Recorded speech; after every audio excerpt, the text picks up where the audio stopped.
Republican Senator and Vice Presidential running mate of Trump, J.D. Vance, or J.P. Mandel, as Trump once described him as. He appeared on CNN for what was a really interesting and wild interview. And we'll look at other moments from that one and a couple other interviews he's done in a different segment, looking at the full context. But this one is Vance being asked about the quote-unquote weird allegations coming from, really started by Tim Walz, and now broadly, people are noticing MAGA folks just get obsessed with the weirdest things. Instead of talking about the issues that matter and engaging on policy solutions across the aisle and all those more rational conversations we could be having. Instead, Tucker Carlson goes on TV back when he had his show on Fox News and talks about the sexual appeal of M&Ms because cancel culture is coming for that now. Or the drag queen freak out. Or picking a fight with Mickey Mouse for Ron DeSantis, or the different things that often are used to distract from more important or more widely impacting issues, or are super destructive, like the way they want to get into the doctor's offices with women and make those decisions. So that weird label is describing a very real phenomenon and also is sort of petty about some of their characteristics, like J.D. Vance's vibe. And it was really interesting to see his response. And in this response, he accidentally just sets up, perfectly tees up a home run humiliation of Trump online, which we'll get to. But first, here is this.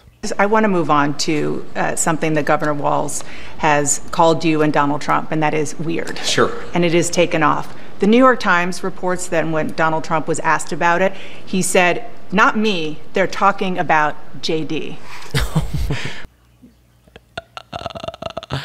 That is brutal. That is brutal. Me, they're talking about JD. Well, certainly they've levied that charge against me more than anybody else, but I think that it drives home how they're trying to distract from their own policy failures. I mean, look, this is fundamentally schoolyard bully stuff. They can accuse me of whatever they want to accuse me of.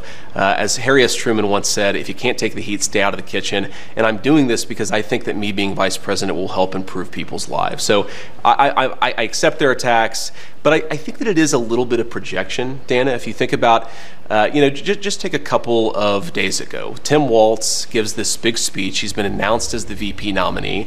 And I remember when I had just been announced as the VP nominee, I gave my big speech and I saw my wife and I gave her a big hug and a kiss because I love my wife and I think that's what a normal person does. Tim Walz gave his wife a nice, firm Midwestern handshake and then tried to sort of awkwardly correct for it. So I think that what it is two people, Kamala Harris and Tim Walz, who aren't comfortable in their own skin because they aren't comfortable with their policy positions for the American people. And so they're name calling instead of actually telling the American people how they're going to make their lives better. I think that's weird, Dana, but look, they can call me whatever they want to. You're saying Tim Walz doesn't have affection for his wife? I don't even understand that. I said that he acted weird, which he did, on a national stage in front of his wife and in front of millions of Americans who presumably were watching at home.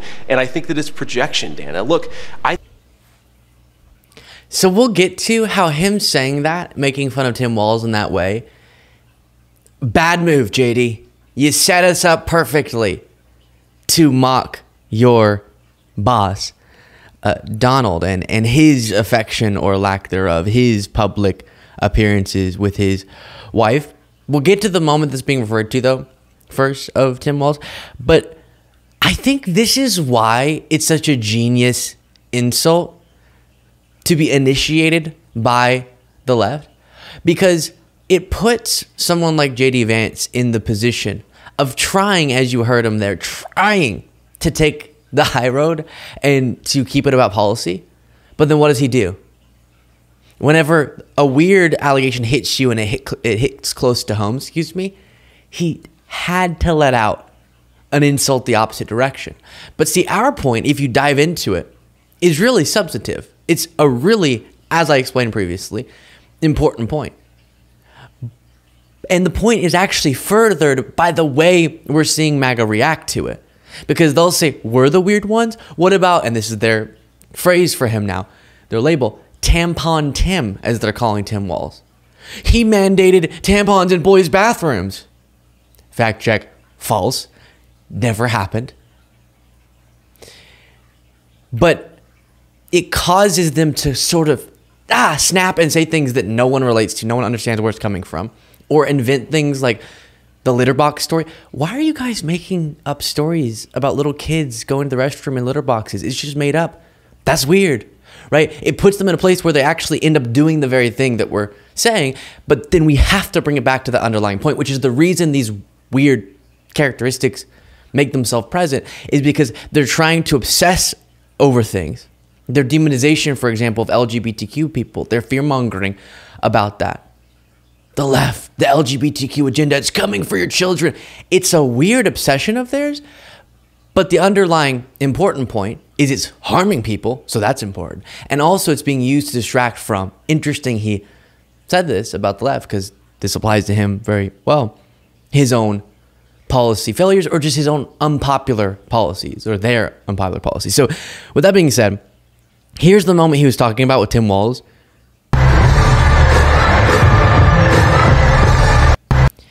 And we saw all across right-wing media an obsession with this, which, yeah, it is sort of weird.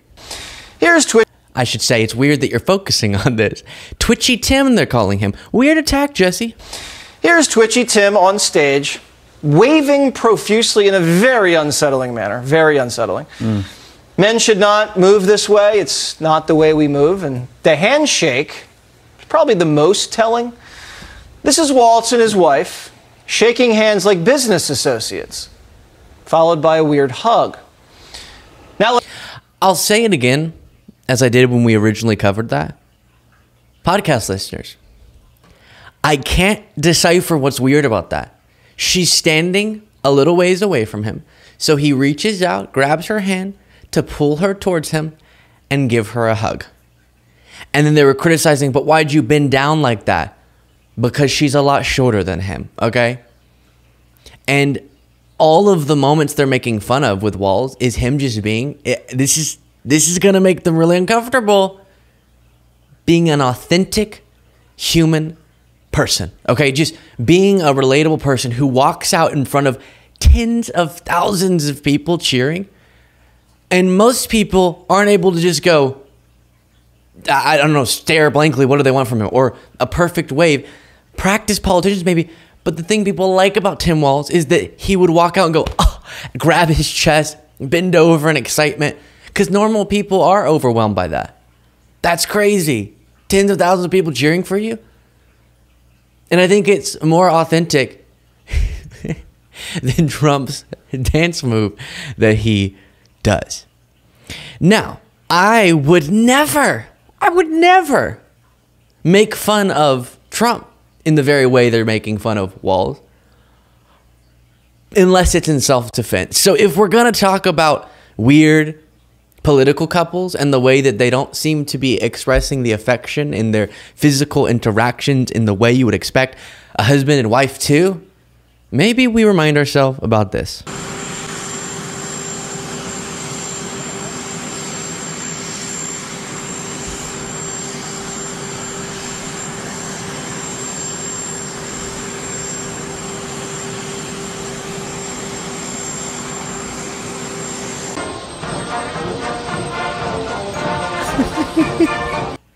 She slaps it.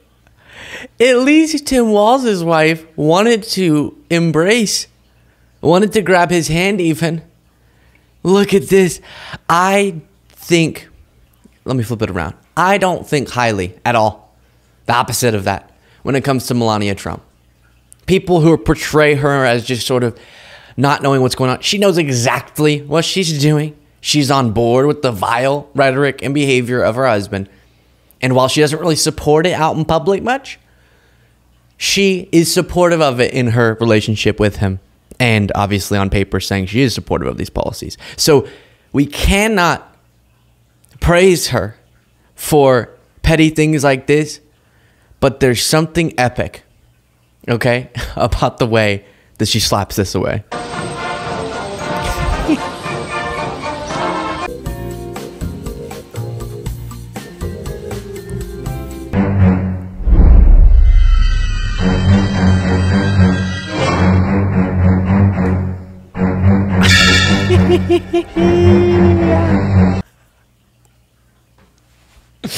But again, what's that phrase we use in the woke rainbow mafia, as they might say, community? Love is love, even when it doesn't appear to be love at all. I saw someone also post, let's see here if I can get this other one pulled up, this clip. They say that handshaking, which it wasn't a handshake, he was pulling her towards him when it comes to walls. We are getting so close to one of the most important elections in history. If you appreciate the work that's being done in this important political moment from this show and you want to support it in an easy, free way, you can do so by clicking the subscribe button. Thank you so much. Back to the video. But apparently husbands and wives shouldn't be shaking hands according to MAGA. Then what did they say about this? Thank you, honey. You go sit down, honey.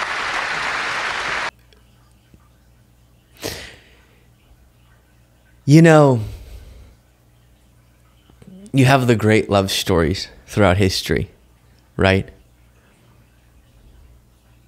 Or great fictional love stories.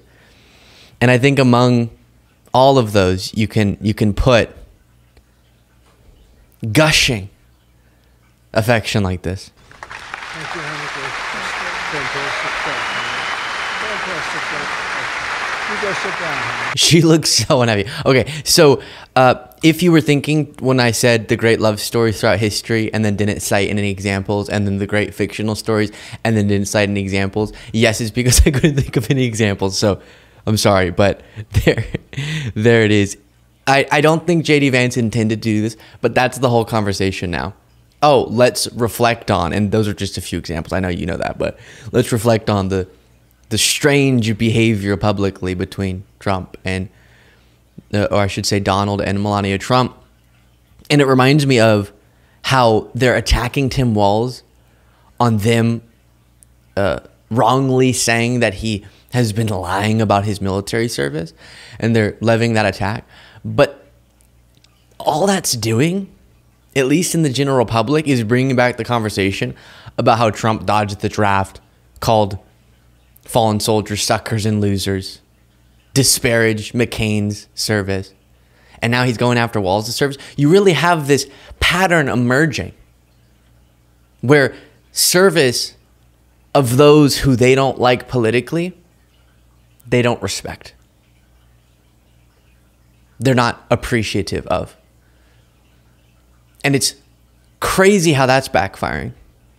It's hilarious how this is backfiring, where Vance's remark about Walz is now just humiliating his boss.